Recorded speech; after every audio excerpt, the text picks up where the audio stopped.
Assalamualaikum dan salam sejahtera. Bantuan khas COVID-19 BKC. Apakah bantuan khas COVID-19 BKC?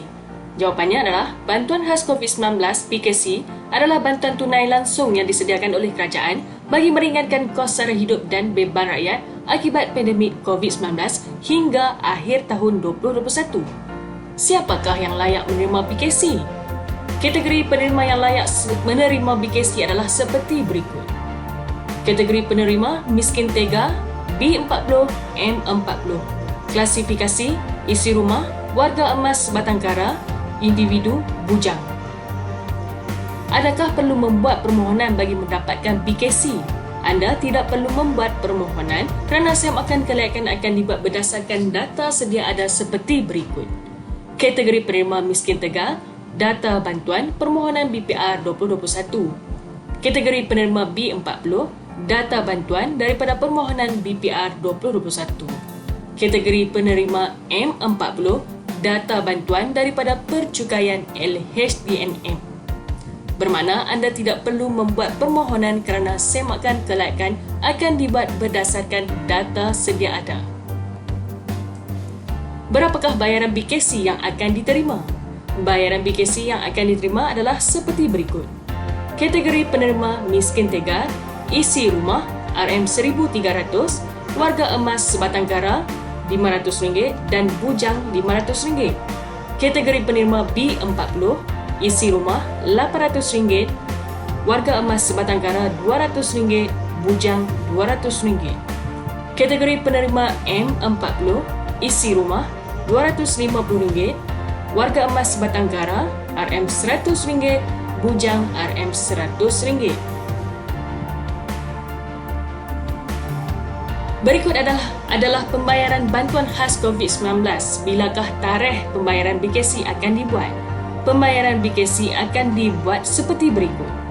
Kategori penerima miskin tega, kategori amount gerakan isi rumah RM1,300. Tarikh bayaran Ogos RM500, November RM500, Disember RM300.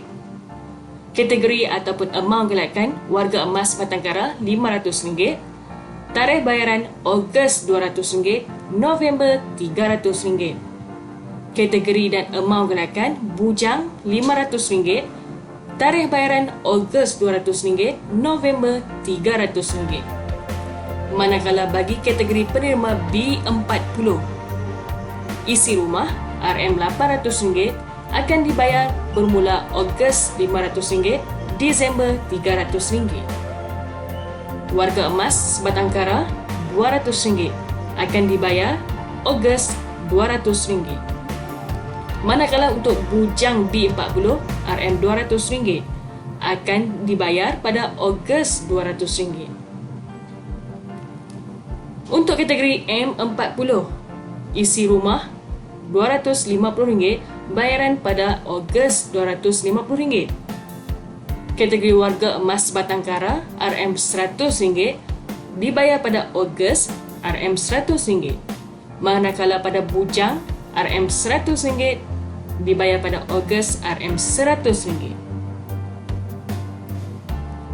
Bagaimanakah kaedah bayaran ini dilaksanakan? Pembayaran dibuat berdasarkan kaedah pembayaran seperti berikut. Kategori penerima miskin tega, kaedah pembayaran akaun bank yang telah didaftarkan semasa permohonan BPR 2021. Untuk kategori penerima B40, kaedah pembayaran sama seperti miskin tega, akaun bank yang telah didaftarkan semasa permohonan BPR 2021. Bagi kategori penerima M40, kaedah pembayaran akaun bank yang telah didaftarkan dalam rekod percukaian. Seterusnya, semakan status. Soalan, bila dan bagaimana semakan boleh dibuat? Buat masa ini, tarikh dan kaedah semakan akan dimaklumkan dari semasa ke semasa. Semoga informasi ini memberi manfaat kepada mereka yang memerlukan. Sekian, terima kasih. Assalamualaikum.